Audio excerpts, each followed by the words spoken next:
Well, good morning. It's the second time we're having a first day of cranberry harvest, and what I mean by that is we do early varieties, and those were harvested like the third week of September, and now we are doing the regular, that didn't close all the way, hun, or like the later varieties of cranberries, Stevens, Lemonians, whatever, different varieties, and those are getting harvested here now, this first, starting here this first week of October. So Maria and I, oh, she still has this cough. Maria and I are heading down here. I mean, I'm in a t-shirt and flip-flops. It is so warm, which this is just very, very different for harvest. And it's not always like this, quite this warm. Oh, they're perfect. My sunglasses just fell into place. But we are gonna head down and kind of see what's going on. We have a couple of new people working, and we have some snacks. Cookies. So Uncle Dan's wife made cookies. She always sends cookies. And they're amazing. They are amazing cookies. And so we are armed with cookies for the crew, and we're going to see if they have water down here. I don't know. Dad brought down a cooler. Oh, he did? Okay. Yeah. Well, Maria informs me that Warren already brought the cooler down, so there's water available because, like I said, it's hot. Yeah. But yeah, oh, there's a frog. I think I got them from Bruna, actually. There's a frog. Do you see it, Maria? No. You don't see it hiding right there? No. I'm trying to... Oh my gosh! Here, let me catch it. Okay. Hold my sunglasses. Yep. Oh, it hopped away, huh? They're fast, aren't they? Yeah. I got a wet foot out of it, and not even a frog to show for it. Oh my. And here comes the boss. Here comes the boss. Yep. We've got 2 cookies if you want them. Actually, I don't. Okay. You can share them with the rest of the Yep. I got to rake the ditch edge on bed 2, and so far so good. A little worried about the heat. Yeah. But the water's cool, so that's good. But I don't want this fruit in the water any longer than it has to be. Right. Well, I got to get going, so. Yep. Just getting everybody set. Everybody moving. So things are going pretty good. So for the first booming, the goal is to get like 99.9% of the cranberries, but there's always some that either go over the boom, under the boom, whatever. They're kind of like trapped in the grass. And so what happens is they do what's called a cleanup round, and the cleanup round is just booming the last little bits of fruit just to get everything from out of the grass edge and everything like that. And so we've got Liam over on this side working, and he's been here before, and then across the way we have Cole. Cole is brand new. He's only been doing this for about 2 hours here today, or an hour or something like that. And you can see the cranberry vines under the water. You can kind of see how deep the water is on there, and how there's no fruit on there anymore because all the fruit has been plucked off. This bed over here has not been boomed yet. This will be one that they do later. When they do this one, I will hopefully get down and do some videoing of that, because it's always kind of interesting just to see the big corral of fruit coming to the other end of the bed. So, and Warren is over there. He's raking a ditch edge right now. I can see that he has like the boom over the bed. So that's just to get the fruit that is at the edge of the cranberry bed, and the cranberry beds are kind of crowned a little bit down to the ditch, and the regular harrow, you know, is straight. It's not curved, so it can't get the fruit that's down along the side. So anyway, that's what he's doing. He does one pass around to get the ditch edge fruit raked off before going in and doing the rest of the bed with a whole different tractor and setup.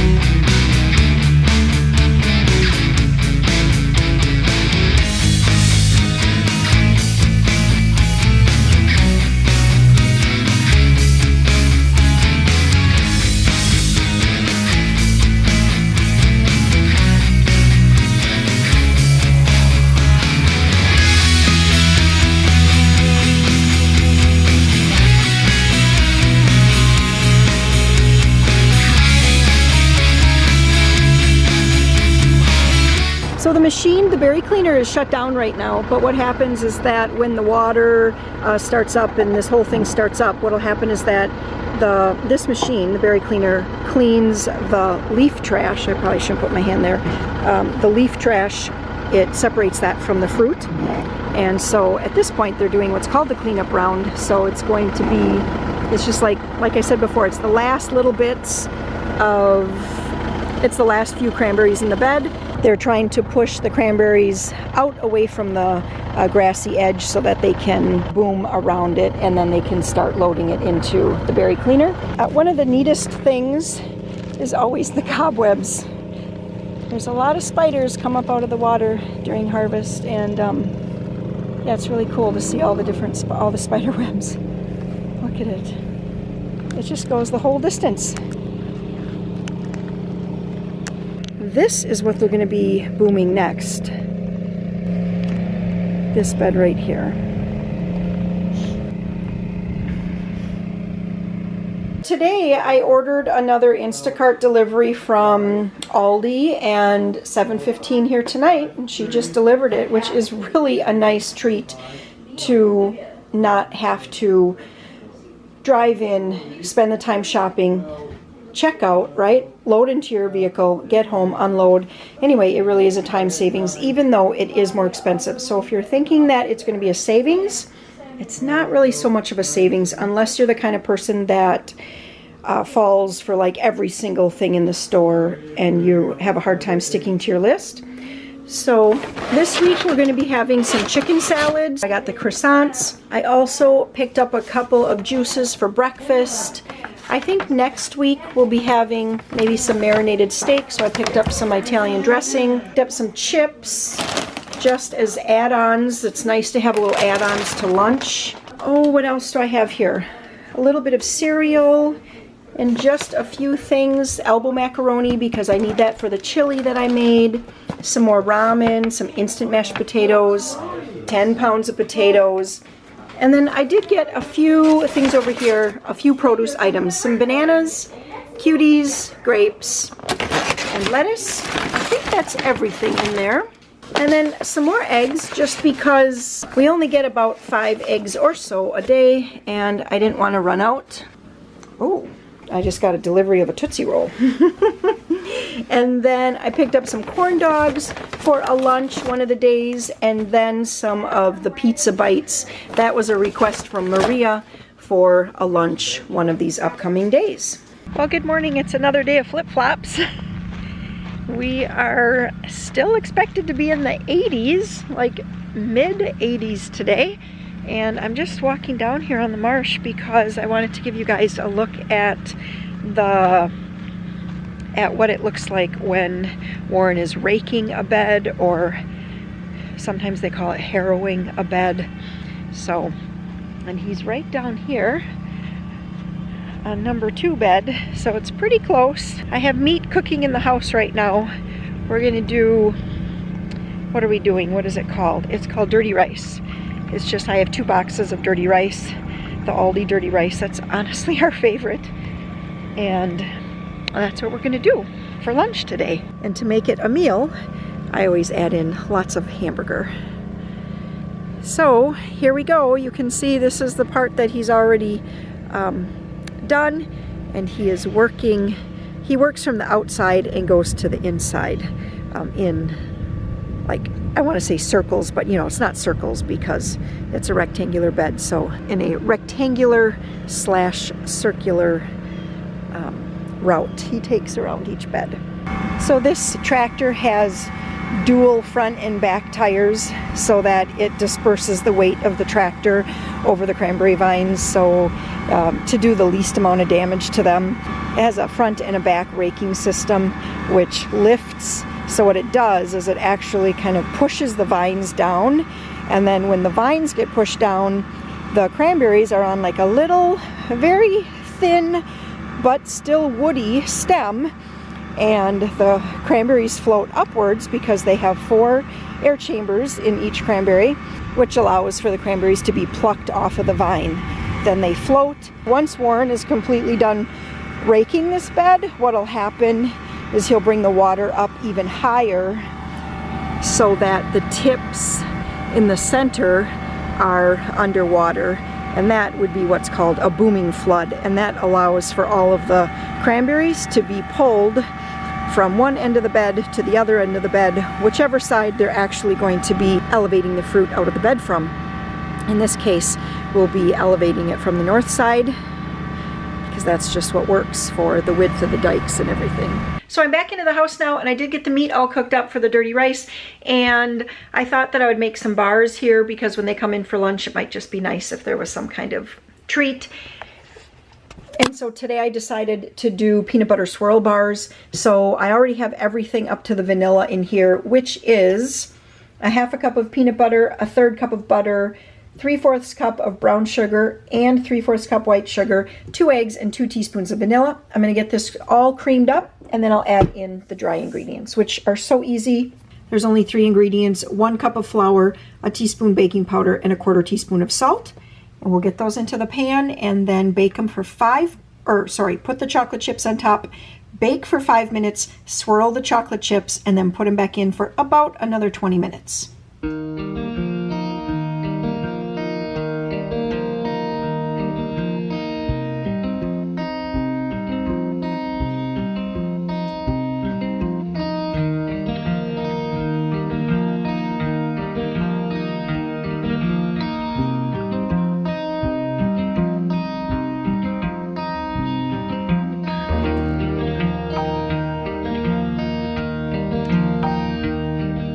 And here are the bars all done. It's okay if they look a little bit soft, like where it's puffed and cracked, because once they cool, then they'll be just right.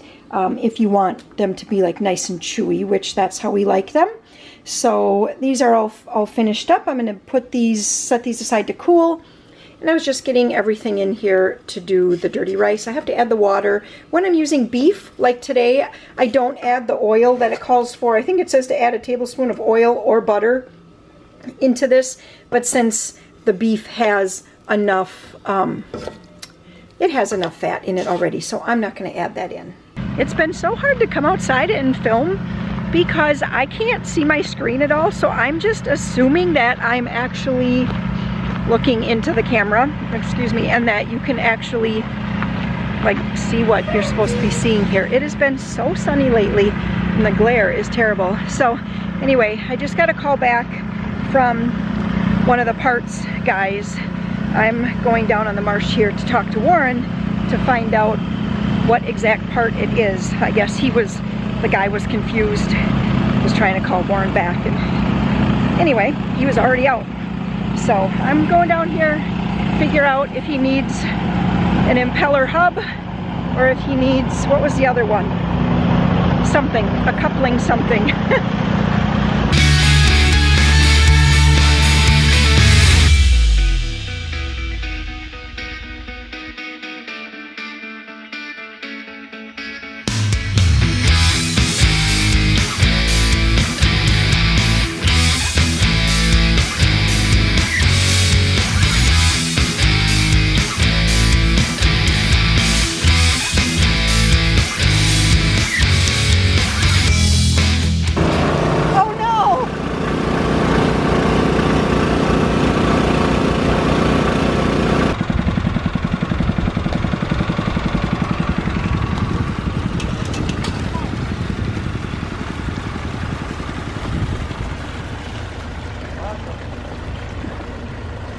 All right, you guys got anything you want to tell everyone?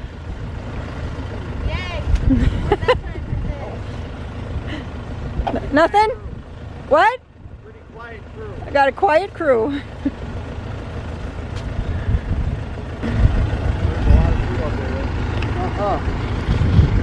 Well, like I said, I'll keep the water going on this all night, and tomorrow we'll do a lot better.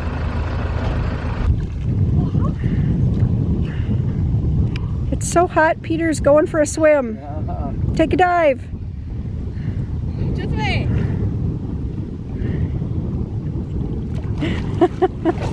I just went face planted into the bed. Oh, nice. Okay,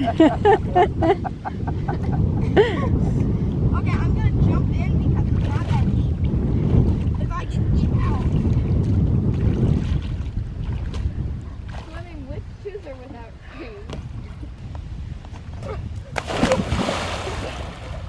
How's that feel? What? How does that feel? What?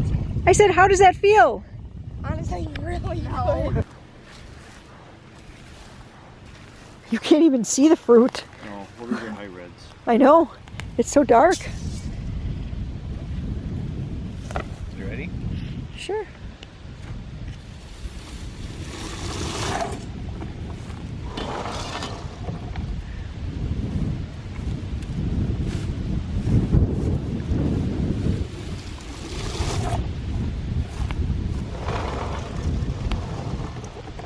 You want to say anything?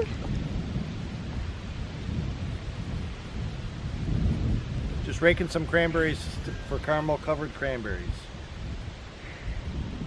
I hope we have enough caramel for all of those. Well, we might have to make a run to the store. Those are high reds. I was zoomed in. Good morning, everyone. It's just another day here. It's cranberry harvest and it's 8:30 in the morning. We want to get out there. They are into a beautiful bed of fruit. Super loaded with fruit. It's just a really, really beautiful morning. Sunny. I want to get down there and get some pictures and some video. But first I wanted to get this chicken into the Instant Pot. So I have, this is I think about 3 pounds of chicken thighs. I'm going to make chicken salad sandwiches. I'd prefer white meat, so chicken breast, maybe with a couple thighs thrown in, but I don't have any chicken breast right now. And I do have a whole chicken, but it actually is a farm-raised whole chicken and it will not fit in my Instant Pot. So chicken thighs it is. So let's see if I can do this on the first try. There, that wasn't bad. I'm going to get this set to sealing. That means, you know, close the valve. And I'm going to hit poultry. And that's it. My meat is completely thawed, so the poultry setting should be just fine. I did salt and pepper the chicken. And you saw I left the skin on as well.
Water quickly. Okay, go put it back in the water. It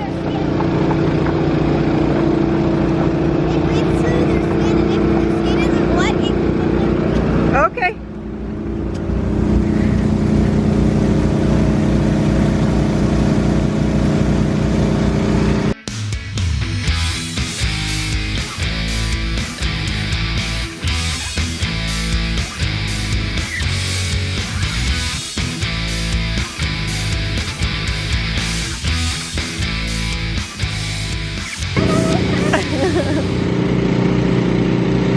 Better watch out, that's a deep ditch.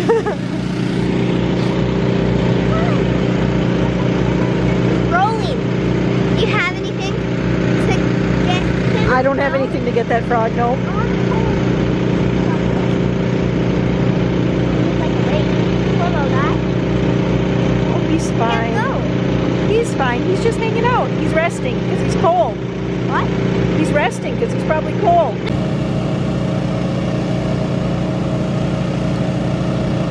Today's temperatures are only going to be like a high of 65.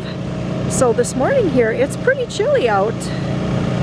But I think everybody is in a better mood for it because harvesting in the heat really isn't all that fun.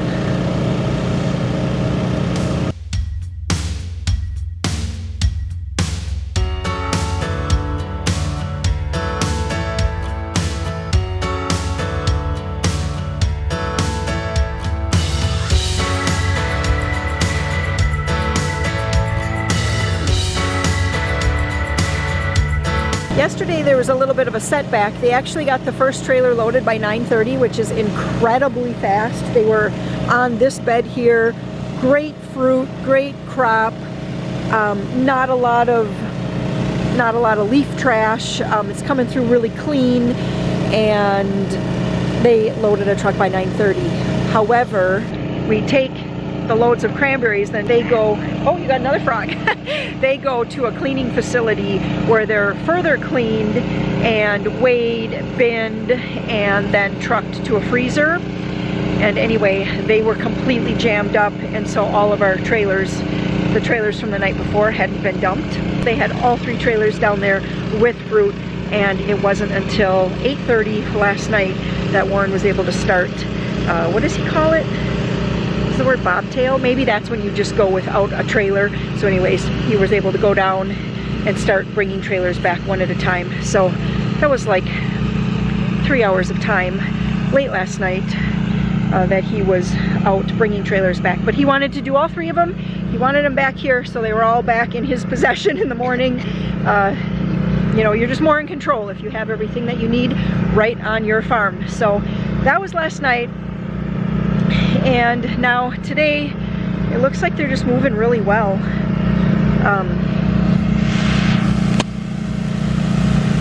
I don't know what the exact time is right now, but I'm pretty sure that they'll get this trailer loaded up pretty quick.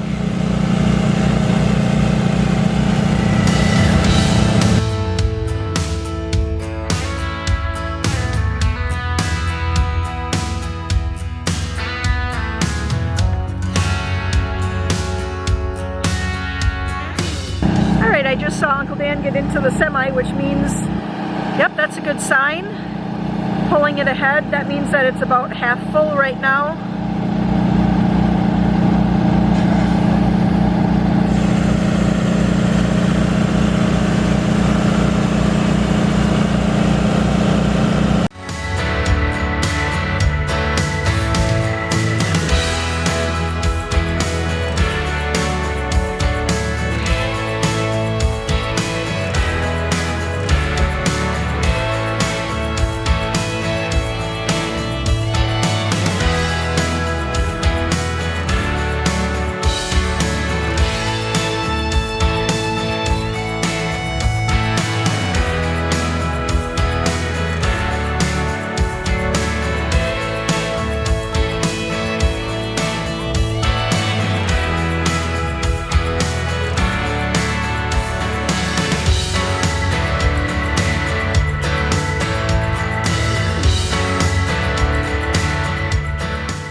Into the house now, and I am putting together a pumpkin swirl cheesecake.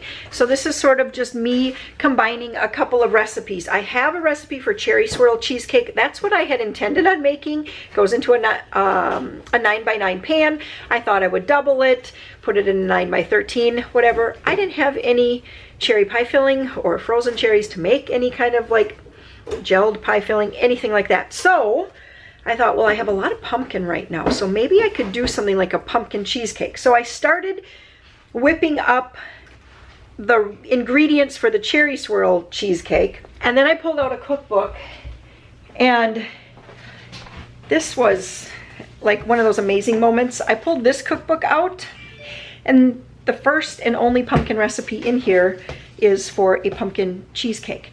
So I looked at that recipe, and I'm just kind of putting the 2 of them together, sort of ish, and making pumpkin cheesecakes. I also happen to have 2 graham cracker crusts, so I'm going to put this, I'm going to divide it between these 2 graham cracker crusts. So in here I have 3 8-ounce blocks of cream cheese, 3/4 cup sugar, and a teaspoon of vanilla, and I've whipped and whipped and whipped that. I'm now going to add in 3 eggs. And then for the pumpkin part, this is where I'm hoping this is going to work. So the cherry cheesecake, you pour the cherry pie filling on top of the cheesecake and swirl it in before baking. The pumpkin cheesecake recipe calls for actually mixing the pumpkin and the cinnamon completely in with the cream cheese mixture. But I want it to be swirled.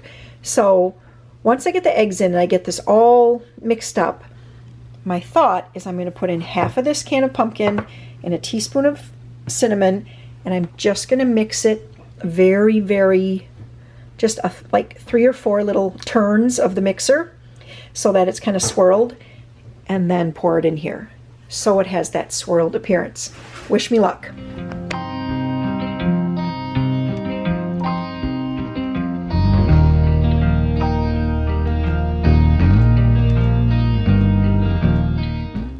And if anyone is in need, I do have a Country Life spatulas on hand. These are a stiff spatula. They're not like the floppy ones for getting out of like all the corners or anything. This is more of a stiff spatula. Works great for folding in, for folding. So you can check my website. I have them there for sale.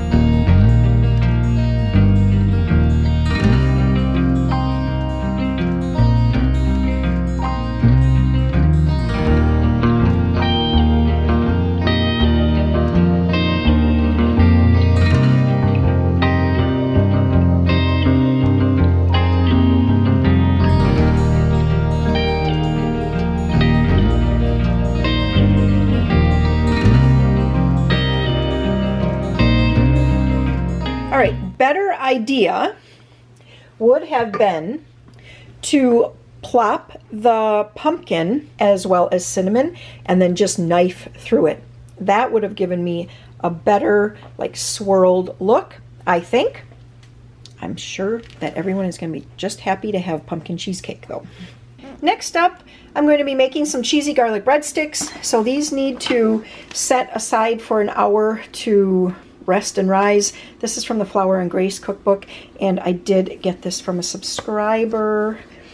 So yes, thank you so much. So this has been resting for 5 minutes. This is the yeast and the sugar and the water. So per the request of the cookbook author, she does request that no part of these recipes to be shared in any kind like written or recorded or anything. So I guess I'm going to just start putting the ingredients in here, and I'll show you the process anyway.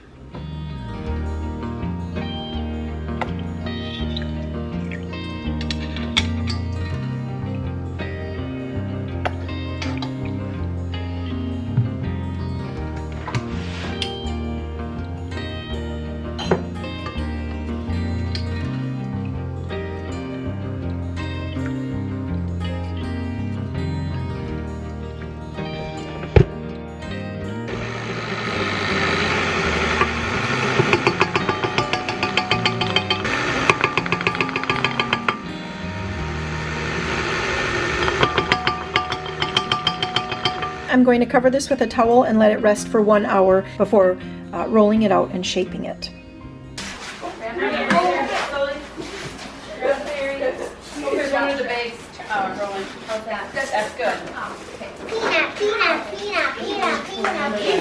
Had to take a little break from cooking. We had a couple homeschool families come today to pick up cranberries, and so hello Angela and Anna.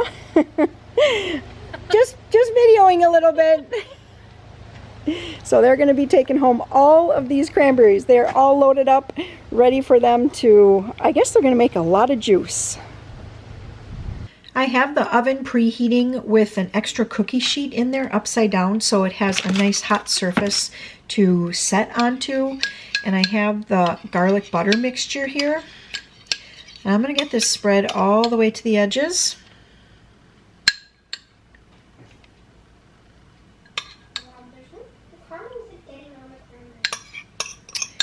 I don't know what to tell you. I'm trying to scrape it with a toothpick.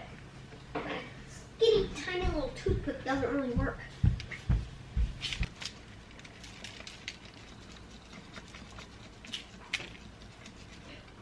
So on top of the Parmesan cheese, on half of this, I'm going to put some pepper jack as well. What? Just on half, honey. Okay. So as soon as my oven preheats to 500, I'm going to transfer the parchment paper right to the hot cookie sheet that I have in the oven. All right, this was a really neat way to do this, was to put a cookie sheet into the oven upside down so it could, it's really easy to transfer this over onto it. And this smells amazing. I do think the side with the cheese, not just the Parmesan cheese, but you know, a moisture cheese like this time I did pepper jack, I think that looks really pretty. Maria wanted me to keep part of it without pepper jack, so I did that too. Mozzarella would be a really great option. This and the key, just like the recipe calls for, the key is to really get the butter mixture all the way over to the edge, because that's what gives you that nice kind of like crispy, crunchy edge. This smells amazing. Amazing. The 2 pieces of silverware or miniature? We have miniature silverware. How amazing does this smell? So amazing. So amazing. If you're a garlic lover. If you're not into garlic, well, You're not gonna like it. probably not. So now that all of those cranberries are gone from my garage, I am getting set for another order for tomorrow. It is dark. Come on, light switch is someplace. So I have to go down with some of the cranberry crates and have Warren grab some more cranberries from down there for tomorrow's orders. I probably shouldn't get in this yet until the door is open, right?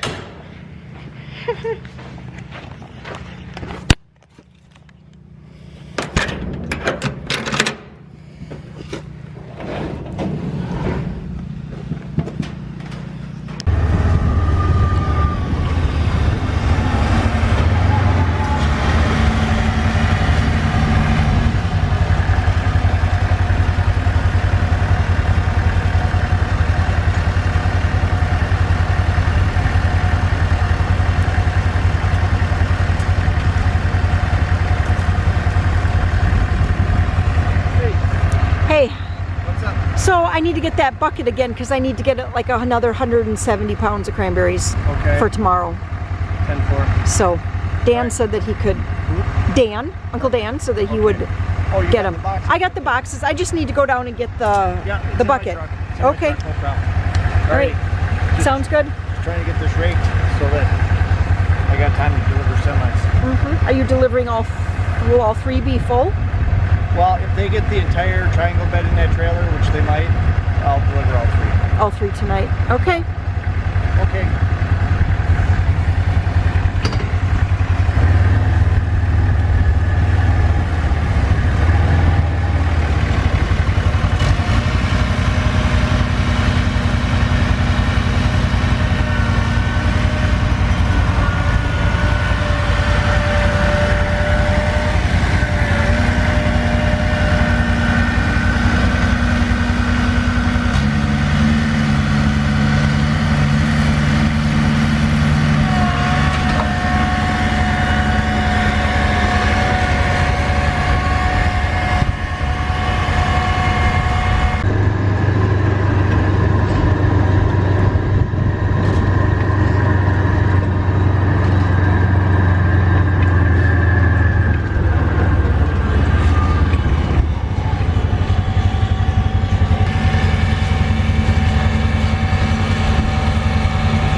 That's good. Then I'll put the other one on top of that when You you want get. this on Yep, cocoa, right? yep.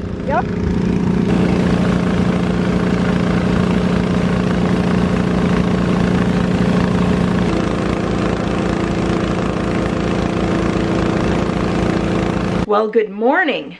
Look at this. It is sweater weather. Is that how you say it? Sweater weather? I am here. Okay. All right. I have someone picking up cranberries. I'll be right back. I'm back. I just met a new homeschooling mom. So, hi Leah, if you are watching. And sold her some cranberries. So I am putting together some lunch here today, and as per normal for me, on the hottest days of the year, I finally end up remembering to make chili, and then on the coldest day so far this season, anyway, this is our coldest day, it is just 51 degrees right now, whoops, and I am making chicken salad, so a cold, a cold lunch for today. The last few days were so hot, I think everyone would have loved to have chicken salad, and I had chili and dirty rice. So chicken salad, I cooked up the chicken thighs. I think I put that on the video. I cooked up chicken thighs yesterday, and I just have it all chopped up. And tip for you, one of these spring-loaded kitchen shears. Mine is from Pampered Chef, and this has got to be at least 20, if not 23 years old. But anyway, I know a lot of brands make these now, but these spring-loaded kitchen shears are great for like cutting things like meat in a bowl. I'm not a huge fan of shredding chicken in my KitchenAid. I know a lot of people, I see it all over these kitchen hacks online where they throw the chicken breast into the KitchenAid and then they just mix it up. I don't like that. I feel like it just makes it stringy. Maybe you like it. I'm not coming down on you, but that's just me. So an alternative, if you have found that you don't like that stringiness, is to just use your kitchen shears. So I take all the meat off the bone, and it's kind of big chunks, and then I just run it through like this. I just go through and cut, and it takes me about maybe 3 minutes, maybe less than that, just to kind of cut it all up. Oh, hi there. Is it lunch already? Lunch. Oh my gosh, you guys, I don't have anything ready. Why do you do this to me? I'll be more comfortable with you. Yeah.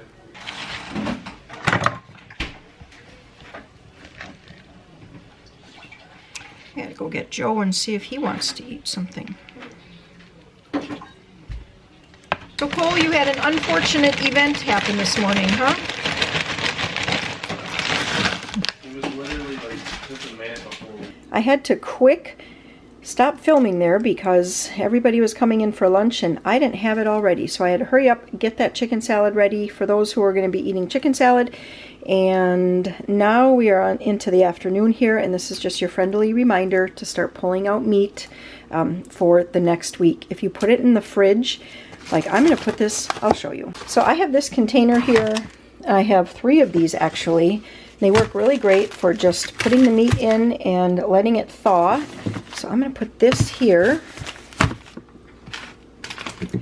And I like to kind of think, you know, like, what am I going to do? So these beef soup bones and this stew meat, I actually have a recipe, I think it's in cookbook 2, for a beef vegetable soup. It's in the crock pot. I'm going to probably like double that. That'll make a great lunch and supper next week. And then I'm pulling out these 2. These each have 7 mini roasts, venison mini roasts in them. And these, what I'm thinking of doing is putting them in the crock pot with some sort of brown gravy. Or I also had kind of the thought of maybe like taco seasoning and doing like a shredded venison taco or something. So I have you know, I wanted to have enough of that as well. And it's going to take a while for something like this to thaw. And that's why I'm not worried about pulling this out on a Friday, when I'm not going to be starting to use this meat until probably Sunday or Monday. Being kind of packed in here tight like this, it takes a while to. It's just so helpful to have this and know that I have thawed meat, because everything just goes smoother with thawed meat on hand.